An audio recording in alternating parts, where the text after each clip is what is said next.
Bonjour à toutes et à tous, merci de nous retrouver pour une nouvelle émission de 100% Quintet. Nous allons étudier ensemble l'événement de ce jeudi 5 mai sur l'hippodrome de Lyon-Paris. Le Quintet se disputera dans la première épreuve du programme. Il s'agit tout simplement du Grand Prix de la ville dite Lyon-Paris. 13h50, ce sera le départ, une course que vous pouvez évidemment suivre en direct sur notre site pariturf.com en cliquant sur le live. Il s'agit d'un handicap avec des chevaux que vous connaissez parfaitement bien. Ils sont âgés de 4 ans et plus. Il y aura 2400 mètres à couvrir.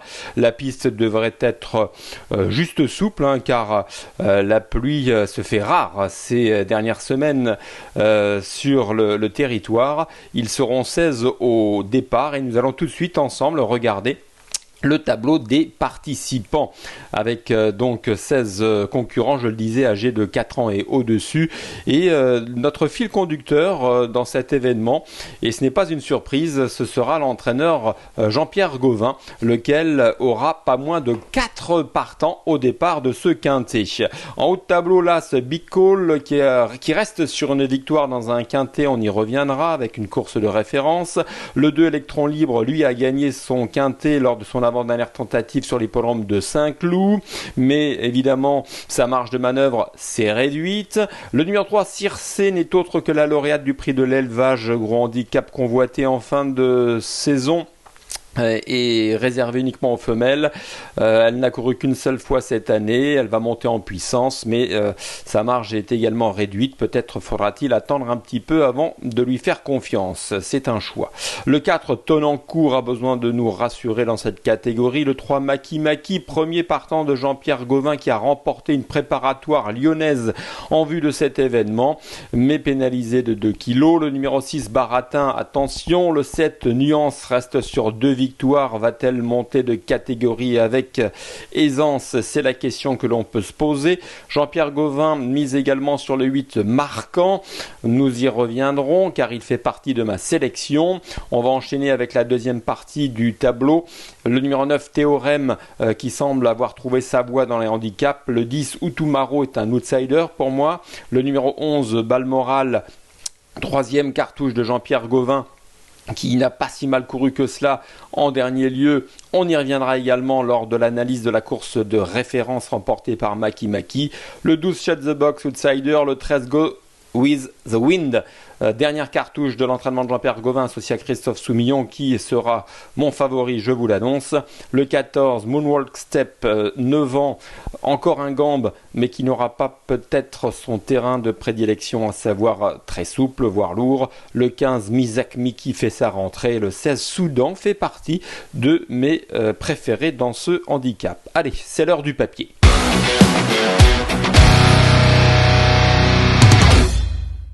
Le papier de ce quintet, donc, avec en tête, je le disais, le numéro 13, Go With The Wind, qui est un cheval que vous connaissez parfaitement puisqu'il a souvent couru dans des gros handicaps. Il avait notamment gagné un quintet, c'était lors de l'hiver 2021 à Cagnes-sur-Mer. Il avait gagné un quintet en valeur 35 et avait ensuite confirmé avec 4 kilos de pénalité en valeur 39 en région parisienne. Ensuite, il a connu de diverses fortunes, comme on a coutume de dire, et puis là, il se retrouve dans une zone de poids qui lui offre une nouvelle possibilité de gagner.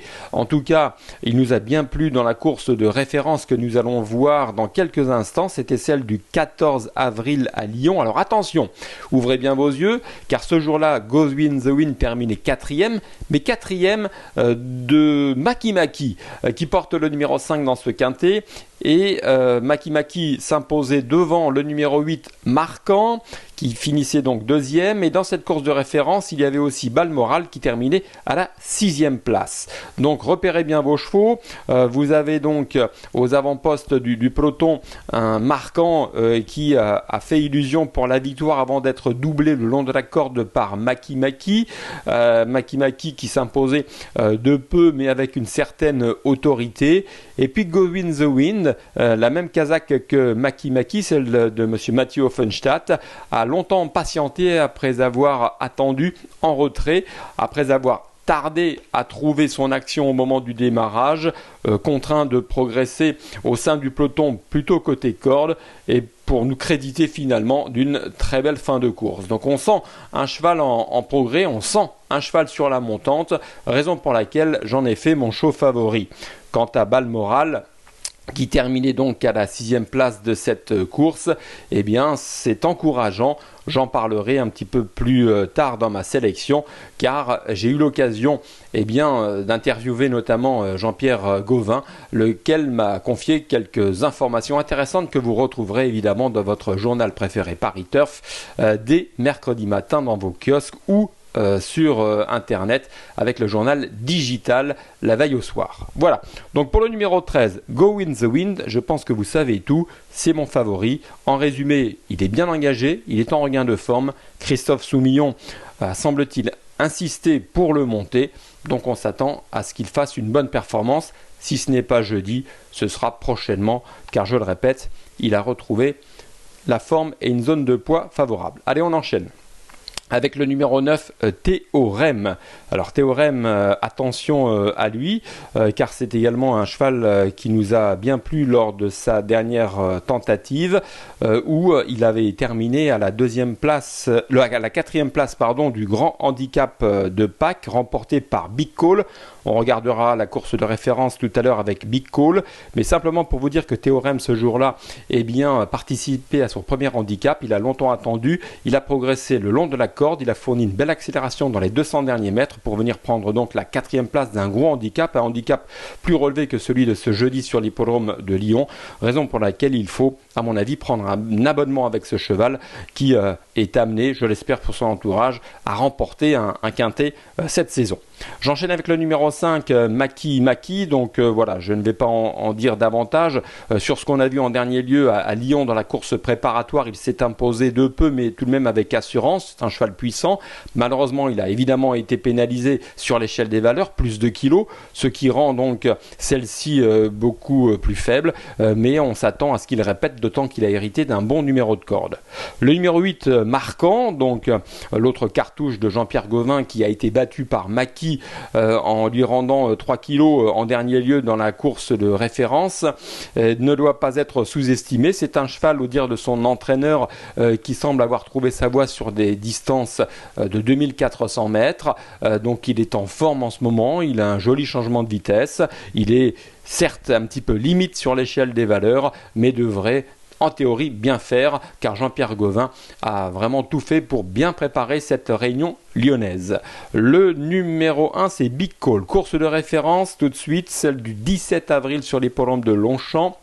C'était donc le grand handicap de Pâques, compétition dans laquelle on attendait un succès de sa part et il s'est imposé à l'issue d'un parcours limpide. Après avoir attendu pas trop loin de la tête, il a trouvé l'ouverture au pavillon, il a haussé le ton, Maxime Guyon l'a bien soutenu, il s'est imposé de ce que son jockey a voulu, une victoire qui a été sanctionnée évidemment sur l'échelle des valeurs de 4,5 kg. Ce n'est pas rien. Mais là, vu sa forme et l'opposition du jour, il pourrait rééditer. Et c'est dans cette course de référence que vous venez de voir, vous avez fait attention aussi à la 4e place de Théorème le long de la corde, qui, je le rappelle, avait donc remarquablement terminé. Donc voilà, c'est des courses de référence qui vous aident un petit peu à vous souvenir des performances des chevaux et de l'état physique. C'est très important. J'enchaîne avec des chevaux qui me semblent avoir une chance avec le numéro 16, Sudan. Autre course de référence que nous allons lancer, celle du 18 avril dernier sur l'hippodrome de Saint-Cloud, où ce jour-là, Sudan terminait à la 3e place d'un quintet enlevé par Trick of the Mind. Piedro terminait à la 2e place. Alors les conditions étaient différentes puisque la piste était vraiment bien assouplie à la suite de belles averses. Donc il y en avait un petit peu partout sur la piste, sur toute la largeur de la piste. Mais Sudan avait remarquablement tenu sa partie, vite en bon rang. Il avait bien accéléré, bien soutenu son effort jusqu'au bout, donc c'est assez prometteur. Là il a la chance, entre guillemets, ou pas, de se retrouver en bas de tableau de la première épreuve du handicap à 54 kg et associé à Aurélien Lemaître. J'en fais une belle possibilité, attention, ne l'oubliez pas au moment des choix. J'enchaîne avec le numéro 6, Baratin. Écoutez, lui avait fait l'année dernière à pareille époque l'arrivée de quintet en valeur 41.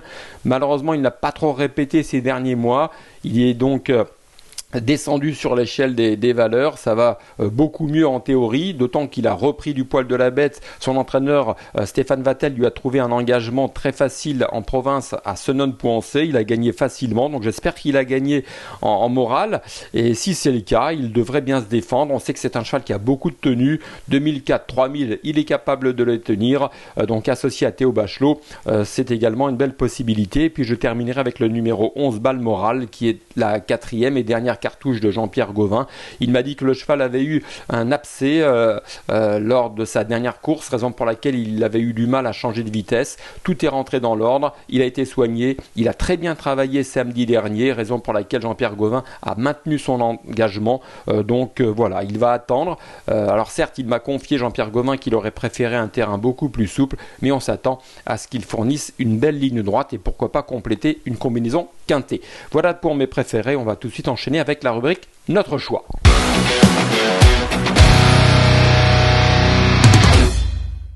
Allez, notre choix avec donc le numéro 13, Go With The Wind, qui semble proche d'une victoire dans un quintet. Il est très bien engagé, associé à Christophe Soumillon.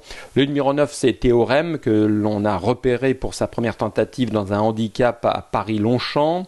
Le numéro 5, Maki, et le numéro 8, Marquant, se sont illustrés dans la préparatoire lyonnaise. On attend une confirmation de leur part. Et puis l'As, Big Call, qui en dépit de sa pénalité pondérale de 4,5 kg devrait, je l'espère, répéter du moins pour l'une des 5 premières places du quintet. On enchaîne avant de se quitter avec un conseil de jeu à Lyon, Réunion 1, 7e course. Le numéro 5, il s'appelle Willy Boy. Il avait eu l'occasion de s'imposer sur le parcours du jour en septembre 2021. Il est aussi performant sur gazon que sur PSF. C'est un cheval qui est doté d'une remarquable accélération. C'est un attentiste. Alors certes, il est tributaire du déroulement de la course, mais il a un très joli changement de vitesse. Il est bien engagé, me semble-t-il, en ce jeudi. J'en attends une très bonne performance et j'espère tout simplement le voir gagner. Voilà, vous savez tout concernant mes préférés, concernant le quintet de jeudi à Lyon-Paris, ainsi que mon coup de cœur. Je vous souhaite bon jeu à toutes et à tous. Merci de votre attention et de votre fidélité à notre émission 100% quintet. Et je vous donne rendez-vous très prochainement pour un nouveau numéro. Bye bye.